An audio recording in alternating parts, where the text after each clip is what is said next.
Projektą pristato MITA, projekto globoja Ūkio ministerija.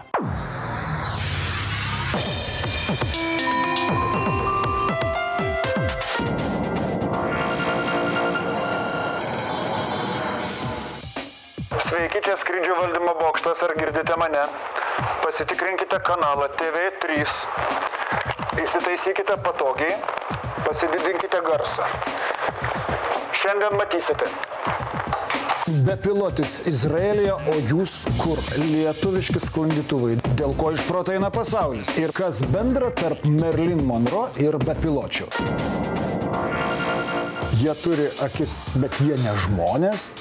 Jie turi sparnus, bet jie ne paukščiai. Jie turi motorus, bet jie ne automobiliai. Į juos aš net neįtilpčiau. Kas tai? Karlsonai. Dronai. Arba, kaip pasakytų mano asistentas, bepiločiai. Tačiau, ar tikrai kiekvienas į orą pakilęs zvimbiklis yra bepilotis? Istoriškai taip jau susiklosti, kad bepiločiais orlaiviais dažniausiai yra vadinami orlaiviai, kurie turi, be to, kad jie neneša žmogaus, kaip sakoma, jie turi tam tikrą intelekto lygį. Jisai turi paprastai automatinį valdymą, įgalinant jį skristi be žmogaus dalyvavimo iš esmės. Žmogus užduoda jam kažkokį tai maršrutą ir žmogus stebi. Jo nevaldant žmogui, jisai vis tiek tęs skrydį ir vykdys kažkokią tai užduotį. Pritaikomumas yra labai platus, tai yra nuo, žinot, to, kaip dabar labai išplitus yra ta tokia meninė, taip sakant, fotografija, kur skraido aplink kokius nors ten pastatus ir fotografuoja koks gražus pastatas, arba ten fotografuoja vestuvės, ar ten laidotuvės, ar dar kažką. Be to, be abejo, egzistuoja labai didelis kiekis būtent jau tokių techninio pobūdžio panaudojimų. Galima trimatės tos fotogrametrijos pagrindų daryti trimačius vaizdus, tai yra nustatinėti aukščius, medžių, namų, kalnų ir panašių objektų. Fotografavimas artimajame infraraudonajame spektre, tai yra, kai yra nustatomas augalų, taip sakant, gyvybingumas.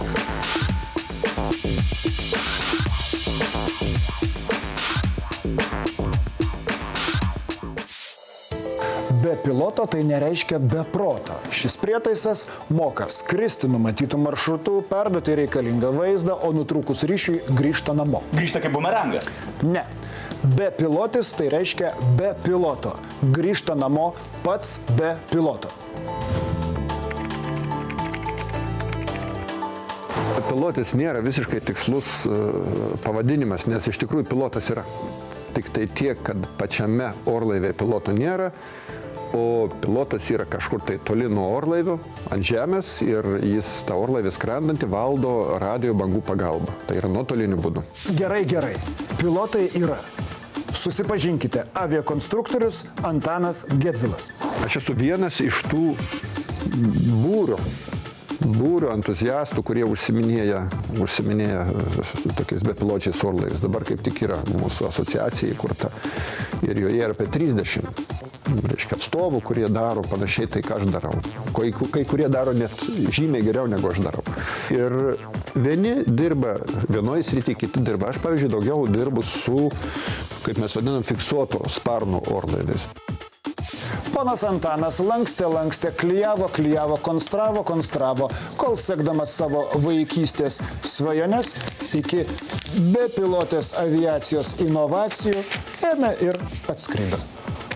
Ne kartą visi esame matę, kaip amerikiečių bepiločių pilotai sėdi kur nors Nevados dykumoje, o jų valdomi lėktuvai skraido virš Azijos platybių. Visą tai įmanoma padaryti naudojantis palydovais. O inovatorius Antanas sugalvojo, kaip 1000 kilometrų skiriantį atstumą galima įveikti nesinaudojant kosminėmis technologijomis. Dabar parodys, kad galima valdyti tiek lėktuvėlį, tiek kitą aparatą, net būnant už keletų tūkstančių kilometrų. Tam yra visagalis internetas, reikia tik žinoti, kaip padaryti labai nedidelę programėlę, tai praktiškai įmanoma su bet kuriuo kompiuteriu. Yra padaroma valdymo programa, yra padaroma vaizdo persiuntimo programa. Galima įmontuoti autopilotą ir labai daug kitų dalykų, GPS sistemą ir taip toliau. Ir tokiu būdu toks žaisliukas gali būti vaikui ir vaikas gali žaisti, kada tas žaisliukas yra už labai didelio atstumo. Tai va čia ir bus toks dabar pavyzdys, mes tokį žaisliuką paleisim Tel Avive ir iš Lietuvos jį valdysim. Lygiai taip pat jie gali Tel Avive valdyti tą žaisliuką Lietuvoje.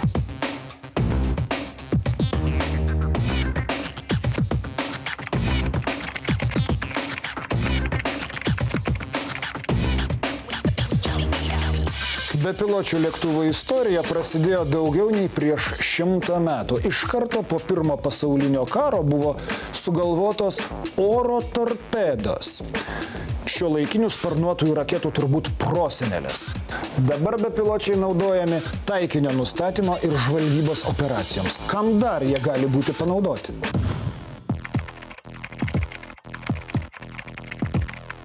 Viena iš bepiločių orlaivių panaudojimo sričių būtų žvalgybinės funkcijos. Galima siųsti žmogų, žmogus gali žūti, žmogus gali pasiklysti. Bepilotis orlaivis, jeigu jis ir dings, suduš, bus numuštas, nuostoliai minimalūs.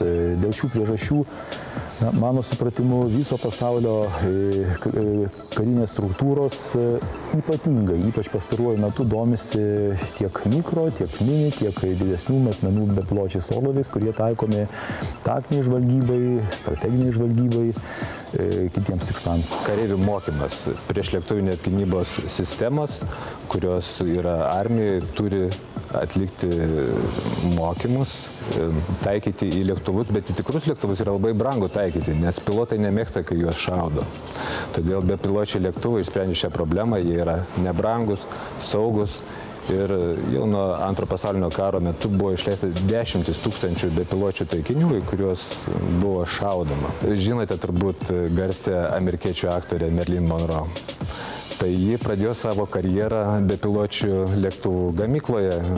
44-45 metais jį tenais gamino bepiločius lėktuvus Amerikos armijai, kurie buvo naudojami būtent treniruotėms zenitiniai priešlėktuviniai gynybai.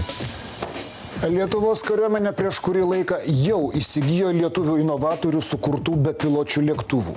Kam jie gali būti skirti ir kuo jie ypatingi? Orlaivis, kuris buvo pasiūlytas kariškiams, jis gali būti dvigubos paskirties. Jis nėra kovinis, jis gali būti pritaikomas mokymams, operatorių treniravimui. Tai, sakykime, klasikinis orlaivis su V formos stabilizatoriumi. Tokio stabilizatoriaus pasipriešinimas yra mažesnis. Orlaivis yra greitesnis, tiesiog mažesnį per parazitinio oro srautą jisai tempiasi paskui save. Antras svarbus niuansas – anties tipo stabilizatorius priekinis. Ženkliai keičia charakteristikas, iš esmės gerėja skridimo parametrai.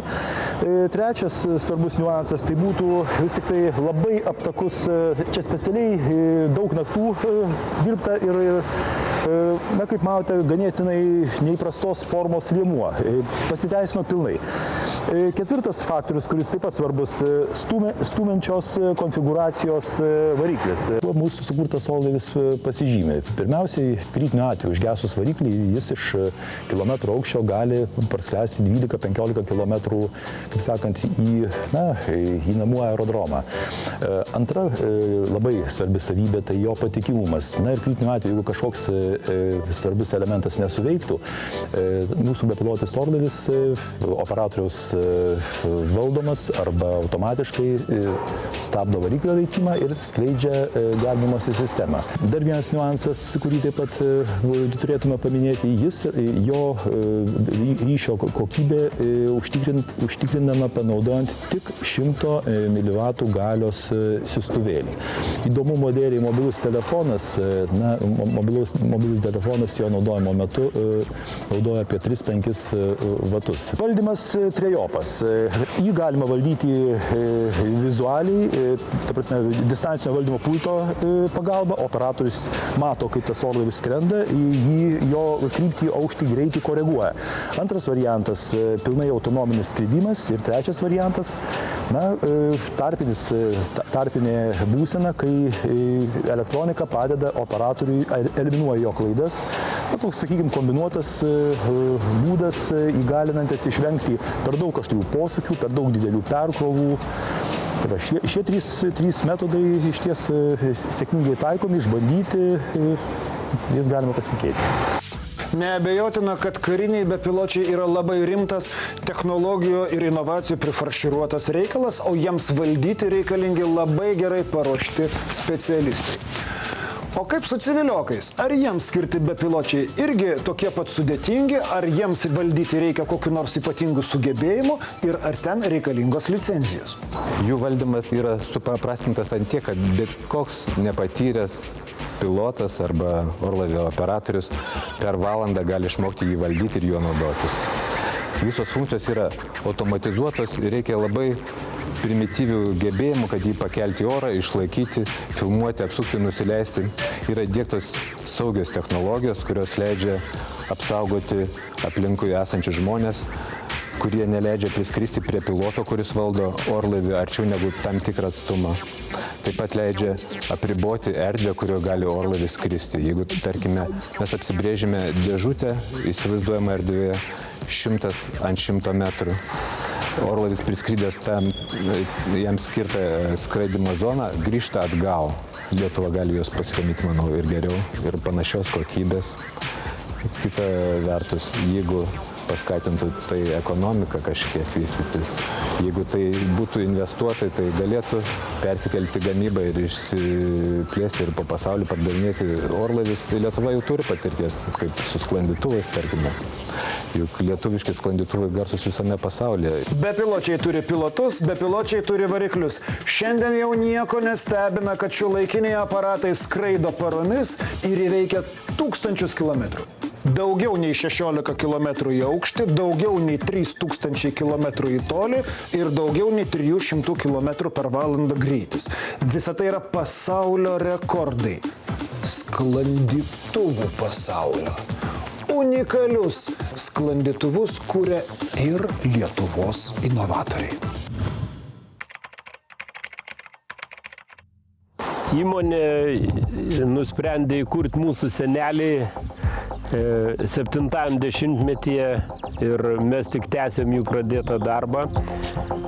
1968 metais oficialiai buvo įkurta eksperimentinė sportinės aviacijos gamykla ir pradėtas pirmasis lietuviškas sklandytuvas gaminti. Tai buvo BK-7 plasmasinis sklandytuvas rekordinis, kurio sparnų mostas buvo 17 ar 18 metrų. Tai ir buvo, mes ir skaitom savo gamyklos įkūrimo pradžia. Čia dirba dauguma žmonių, kurių yra gyvenimo būdas sklandymas. Užtat ir mes norim, kad pagaminti geriausią pasaulį produktą, kad konkuruoti su vedančiom įmonėm, kurių yra ne tiek daug, bet jos dirba išsivyščiusiose šalyse, tokiuose kaip Vokietija, Čekija. Mes turime pasigirti, kad esam viena iš tų valstybių, kuri turim sertifikuotą gaminį, sklandytuvą LAK-17B. Pirmieji pasaulyje sertifikavom sklandytuvą su priekyje esančio elektros varikliu, kuris įgalina sklandytuvui skraidyti ore maždaug 1 valandą. Tai yra, kai baigėsi terminės rovės ir sklandytuvas nebegali skrieti išnaudodamas saulės energiją, jisai gali įsijungti variklį ir saugiai parskristi į aerodromą. Arba saugiai išskristi nuo miško, iš kalnų, nuo ežero ir nutūpti saugią bent jau pievą, jeigu nepasiektų savo aerodromo.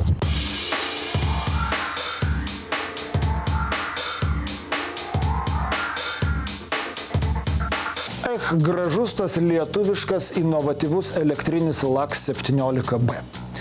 Įprastai sklandytuvą į viršų kelia kitas motorinis lėktuvas. Pakilę į viršų jie atsiskiria. Tada sklandytojas ieško termiko. Tai į viršų kylantis oro srautas virš tos vietos, kur Saulė Žemę įkaitina smarkiausiai. Šiame sraute sklandytuvas spirale kyla aukštyn, kol pasiekia aukščiausią jo tašką. Tada sklendžia tolyn. Sklendimo atstumas priklauso nuo piloto gebėjimų ir sklandytuvo aerodinaminės kokybės. Sklandytuvo aerodinaminė kokybė tai yra atstumas, kurį gali iš aukščio vieneto, pavyzdžiui, iš kilometro nuskris sklandytuvas, šiais laikais yra apie 60.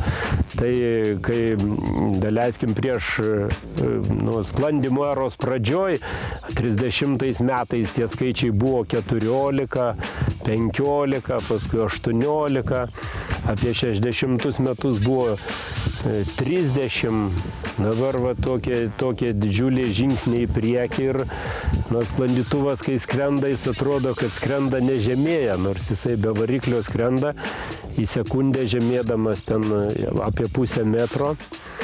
Ir per tą sekundę nuskrisdamas kokį 30 metrų į priekį. Jisai skrenda panašiai kaip slidininkas važiuoja nuo kalno. Jeigu taip, kad suprastų ir vaikai, ir seneliai, taip ir sklandytuvas lekia į priekį. O jį laiko sparnai, jeigu tai tiesiai pasakyti. Ir kuo sunkesnis, tarp kitko, sklandytuvas, tuo jisai lekia greičiau. Todėl, kad sunkesnis slidininkas irgi lekia greičiau nuo to pačio kalno. Sklandytuvas Žemėje tai kaip paukštis grandinė prie narvo prirakintas. Jo pakilimas, skrydžio pradžia priklauso nuo dar vieno lėktuvo su galingu varikliu, kuris jį ištraukė į dangų, išvilkėjo. Arba sklandytojas turi modernų, inovatyvų lietuvišką sklandytuvą.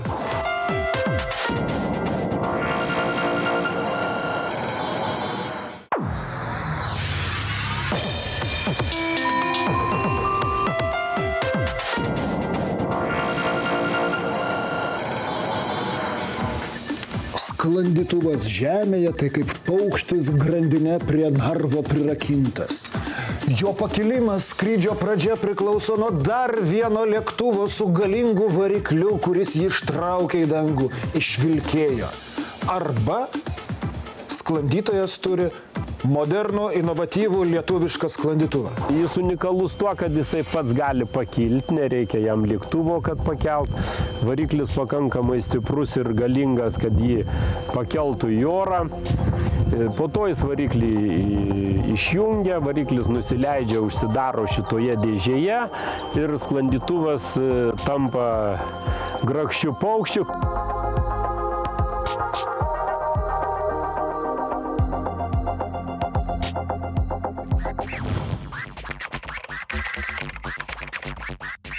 Vienu metu gamykloje gaminame maždaug 3 sklandytuvus, taip optimaliai, jeigu kalbėti, vieną pradedam formuoti, kitą jau išėmę iš formų darom, šveičiam, ruošiam dažymui, dažom, o trečias paprastai būna surinkime, kur jau sudedami jam variklis, jeigu yra jėgainė, prietaisai, visi dalykai, kurie gali būti sudėti po visų po konstrukcijos išbaigimo iki to, kol sklandytuvas išvažiuoja į aerodromą pirmajam skrydžiui, reiškia maždaug praeina apie 2,5 mėnesio.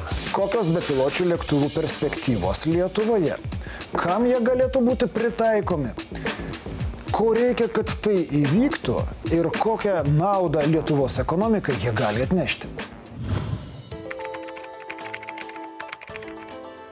Galima kalbėti ir apie platesnį panaudojimą stebint arba inventorizuojant žemės plotus, tą gali daryti Žemės ūkio ministerija, aplinkos ministerija galėtų stebėti žuvų nerštavietės ir taip kovoti su brakonieriais.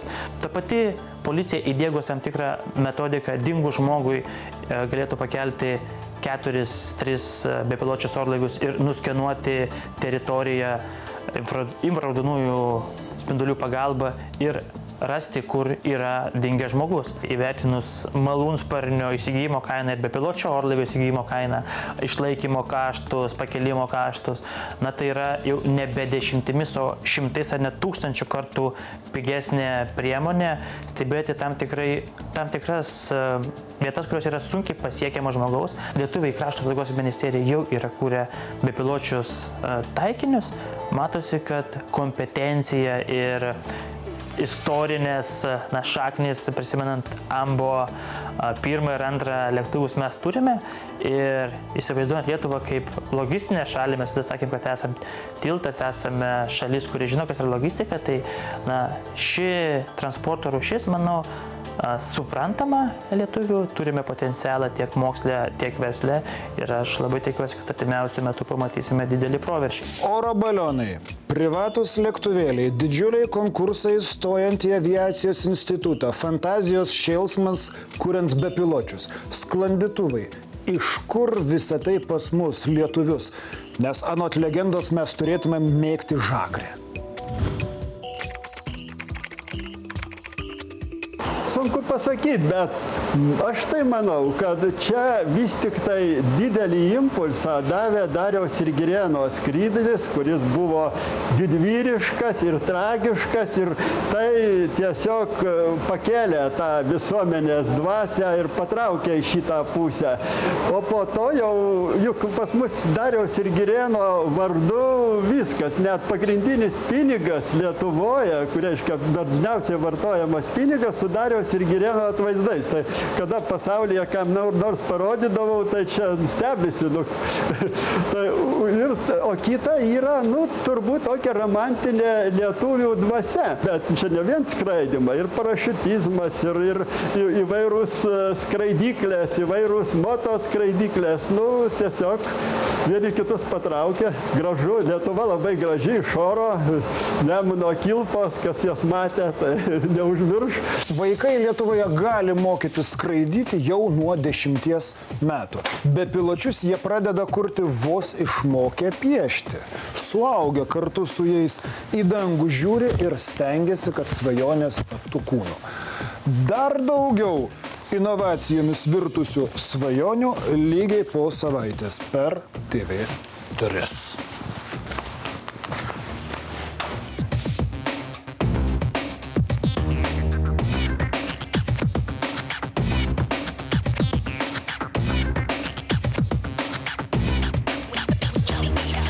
Laida parengta bendradarbiaujant su Mokslo inovacijų ir technologijų agentūra ir finansuojama Europos regioninio plėtros fondo lėšomis.